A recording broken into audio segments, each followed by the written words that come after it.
எங்களுக்கு வந்து முதல்வர் சார் வந்து வீடு கட்டி கொடுத்துருக்காரு. எங்களுக்கு வீட்டுலயே பாத்ரூம் இருக்கு, வீட்லயே கிச்சன் இருக்கு. நாங்க வெளியில போகணும்னு எங்களுக்கு அவசியமே இல்லை.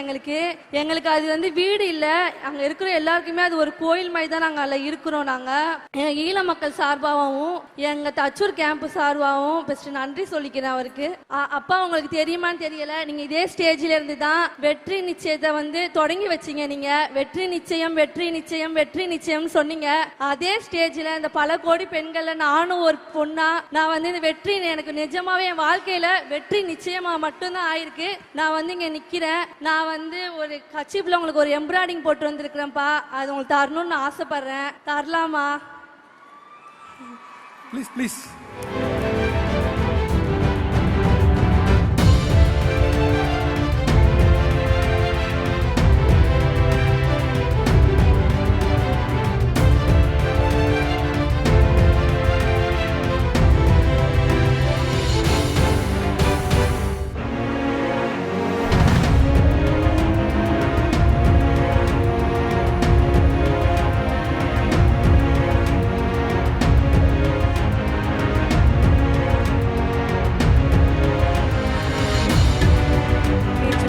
செவித்திறன் சவால் இருப்பவர்கள் அவங்களுக்காகவும் ஒரு வேலை வாய்ப்பு அமைத்து தர வேண்டும் அப்படின்றதுக்காகவே ஒரு யூனிட் அமைத்த பல பெண்கள் இப்பொழுது மேடையில் வரப்போறாங்க.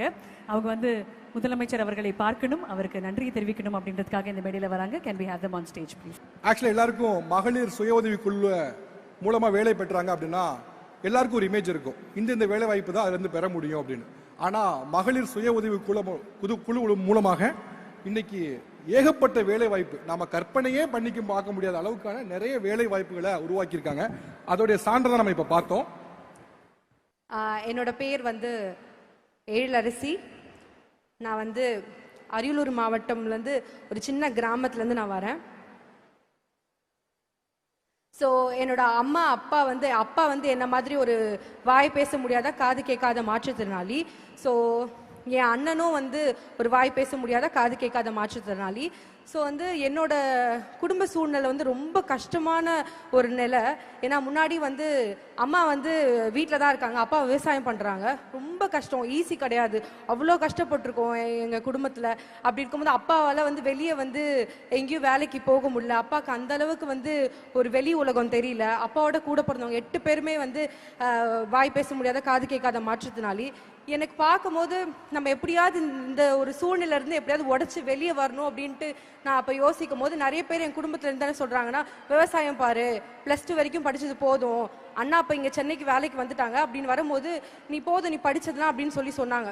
அப்போ நான் அம்மா வந்து இல்லை நீ எப்படியாவது போய் ஏதாவது பண்ணுன்னு சொல்லும்போது நான் இங்கே சென்னை வந்தேன். எப்படியோ கஷ்டப்பட்டு வந்து காலேஜ் சேர்ந்து பிகாம் படித்தக்கப்புறம் வந்து ரொம்ப கஷ்டப்பட்டேன். வேலை வந்து எனக்கு வந்து அவ்வளோ சீக்கிரத்தில் கிடைக்கல. 5 வருஷம் வேலை இல்லாமல் இருந்தேன். எல்லாரும் என்னை சுற்றி இருக்கிறவங்களாம் உன்னால் எதுவுமே முடியாது, நீ ஒரு மாற்றுத்திறனாளி, நீ வெளியே வரும்போது உன்னால் அவ்வளோ சீக்கிரத்தில் இங்கே வந்து வாழ முடியாதுன்னு சொல்லி நிறைய பேர் என்னை வந்து ரொம்ப கஷ்டப்படுத்துகிறாங்க. அப்போ வந்து சிஎம் சாரோட அந்த மாச உதவித்தொகை வந்து ரொம்ப அந்த டைம்ல வந்து ரொம்ப யூஸ்ஃபுல்லா இருந்துச்சு. ஏன்னா நாங்க இங்க வந்து படிக்கும் போதோ அம்மா அப்பாவுக்கு வந்து ரொம்ப கஷ்டப்பட்டாங்க. அந்த மாசம் அந்த காசுல வந்து கொஞ்சம் அவங்களால வந்து குடும்பத்தை வந்து கொஞ்சம் வந்து இது பண்ண முடிஞ்சுது என்ன வரும்போது. பட் ஆனா இந்த சூழ்நிலை வந்து உடைக்கணும்னு தான் எனக்கு ஃபர்ஸ்ட் வந்து தோணுச்சு. ஏன் வந்து எல்லாராலையும் முடியும் போது ஏன் நம்மளால முடியாதா அப்படின்னு வரும்போது நம்மளோட அதே அப்பாவோட சிச்சுவேஷன் நமக்கு வரக்கூடாது அப்படின்றதான் யோசிச்சேன். எல்லாரும் என்ன சொன்னாங்கன்னா, இல்லை உங்களால முடியாது அப்படின்னு வந்து எங்க குடும்பத்துல சொல்லும் போது அதை உடைக்கணும் அப்படின்னு வரும்போது சரி இப்படி இருந்துட்டல இந்த வார்த்தையை தான் யூஸ் பண்ணாங்க. என்ன எதனால எப்படியாவது என்ன வந்து உள்ள வந்து முன்னேறி பண்ணணுன்ற ஒரு எந்த வழியும் கொடுக்கல எனக்கு.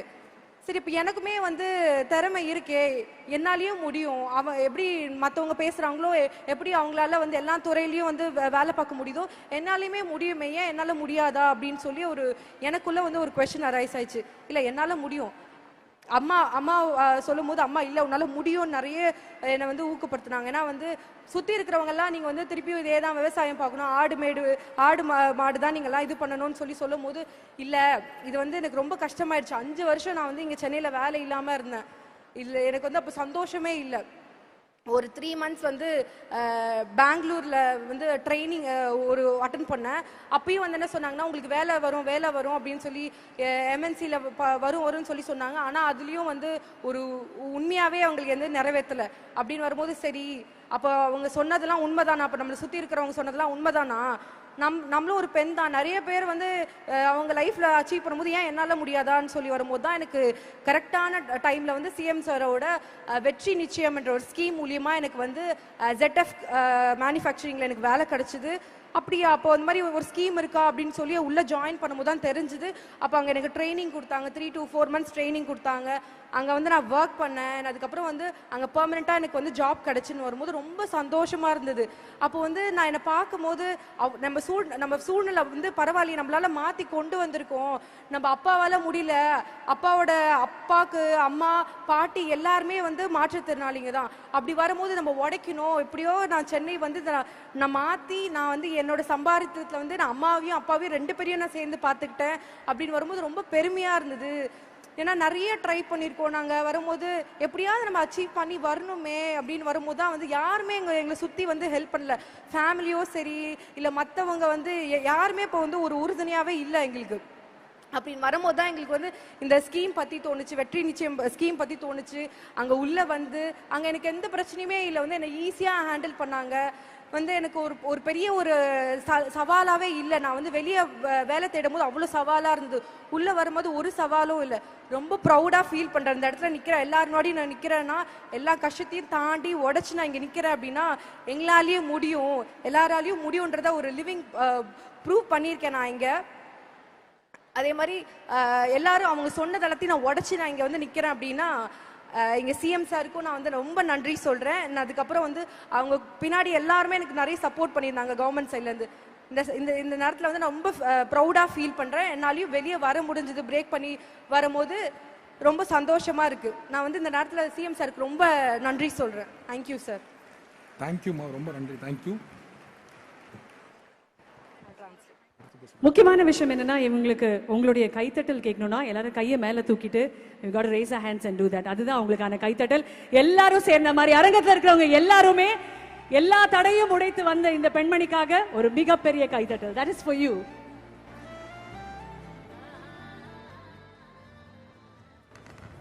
தேங்க்யூ. சாரா வாங்க. Thank you sir. Thank you so much sir.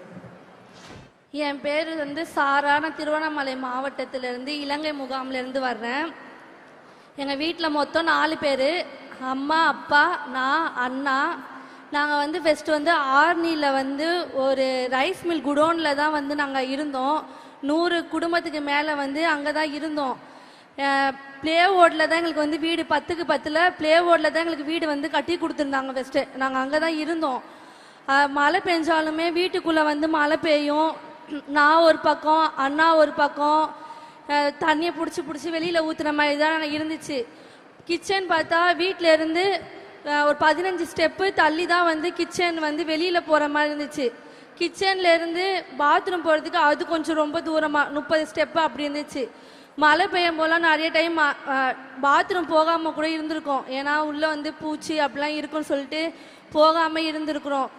நானே நிறைய டைம் போகாமல் இருந்துட்டு இதுக்காகவே நான் வந்து டெய்லி ஸ்கூல் போவேன். ஏன்னா வந்து ஸ்கூலில் போய் ரெஸ்ட் ரூம் போய்க்கலாம் அப்படின்னு மாதிரி அப்படி தான் நாள் ஓடிட்டு இருந்துச்சு. நாங்கள் 33 வருஷமாக அங்கே தான் இருந்தோம். இப்போ 2 வருஷமாக தச்சூரில் வந்து எங்களுக்கு வந்து முதல்வர் சார் வந்து எங்களுக்கு வீடு கட்டி கொடுத்துருக்காரு. எங்களுக்கு வீட்டுலேயே பாத்ரூம் இருக்குது, வீட்டிலையே கிச்சனு இருக்குது. நாங்கள் வெளியில் போகணுன்னு எங்களுக்கு அவசியமே இல்லை. எங்களுக்கு அது வந்து வீடு இல்லை. அங்கே இருக்கிற எல்லாருக்குமே அது ஒரு கோயில் மாதிரி தான் நாங்கள் அதில் இருக்கிறோம். நாங்கள் எங்கள் ஈழ மக்கள் சார்பாகவும் எங்கள் தச்சூர் கேம்பு சார்பாகவும் ஃபஸ்ட்டு நன்றி சொல்லிக்கிறேன் அவருக்கு. அது மட்டும் இல்லாமல் நான் வந்து பிகாம் முடிச்சிருக்கேன். நாங்கள் ஸ்ரீலங்கனால எங்களுக்கு வந்து கவர்மெண்ட் வேலை வந்து கிடையாது, ப்ரைவேட்லேருந்து வேலை கிடச்சிச்சு. இந்த மாதிரி லோன் கொடுக்கணும் அப்படின்னு சொன்னனால வீட்டிலேருந்து அனுப்பலை. இதுமாதிரி பொம்பளை பொண்ணை வந்து இப்படிலாம் வேணாம், அன்டைம்லலாம் போகிற மாதிரி இருக்கும், வேணாம் அப்படின்னு சொன்னனால போகலை. அதுக்கப்புறம் வந்து வீட்டில் 4 வருஷம் சும்மா தான் இருந்தேன். எனக்கு ஃபேஷன் டிசைனர் படிக்கணும்னு ரொம்ப ஆசை. படிக்க வைக்கிற அளவுக்கு வீட்டில் சுச்சுவேஷன் இல்லை, வருமானம் இல்லை. அதுக்கப்புறம் வீட்டில் 4 வருஷம் சும்மா இருக்கும்போது இதை மாதிரி வெற்றி நிச்சயம் மூலியமாக ஆரி ஒர்க் கிளாஸ் சொல்லித்தரோம், அவன் சேர்ந்துக்கிறீங்களான்னு கேட்டாங்க. நாலு பேர் முதலாக போய் பேரை கொடுத்தேன், எல்லாத்துலேயும் முதலாவும் பண்ணினேன். கிளாஸ் போயிட்டு இருக்கும் போதே எனக்கு ஒரு வாரத்திலேயே வந்து எனக்கு ஒரு ஆர்டரும் வந்துருந்துச்சு 500ல். அந்த ஆர்டர் எடுத்து நான் பண்ணினா எனக்கு பெனிஃபிட் கிடைக்கல. ஏன்னா வந்து வீட்டில் தையல் மிஷின் இல்லாதனால வெளியில் போய் தான் வந்து பண்ணுற மாதிரி இருந்துச்சு. அதனால வந்து அதில் எனக்கு 200 தான் கிடச்சிச்சு. அம்மா கிளாஸ் பாதி போயிட்டு இருக்கும்போது எனக்கு 2வது ஆர்டர் வந்துச்சு 1500ல். எனக்கு அதில் நல்ல பெனிஃபிட் கிடச்சிச்சு. அப்புறமா கிளாஸ் முடியறதுக்குள்ளேயே எனக்கு வந்து பிரைடல் ப்ளவுஸ் கிடச்சிச்சு. அதில் வந்து 15,000க்கு பண்ணினேன். அதில் 5,000 ரூபாய்க்கு நான் அட்வான்ஸ் வாங்கியிருக்கிறேன். நான் வீட்டிலேருந்து இப்போ இந்த ஒர்க்கு தான் பண்ணிக்கிட்டு இருக்கிறேன்னா. அப்பா உங்களுக்கு தெரியுமான்னு தெரியல, நீங்கள் இதே ஸ்டேஜில் இருந்து தான் வெற்றி நிச்சயத்தை வந்து தொடங்கி வச்சிங்க. நீங்கள் வெற்றி நிச்சயம் வெற்றி நிச்சயம் வெற்றி நிச்சயம்னு சொன்னீங்க.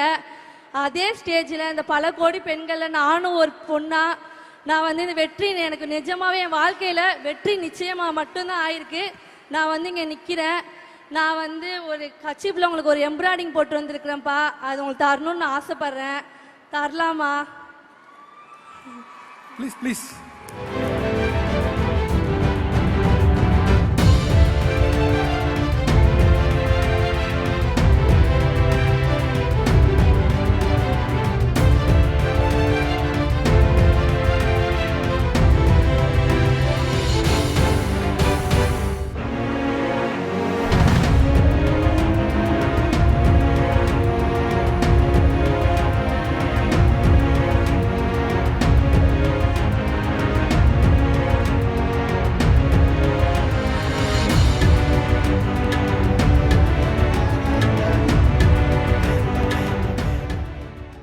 தமிழக அரசு அவங்க வாழ்க்கையில ஒளி ஏற்றியது.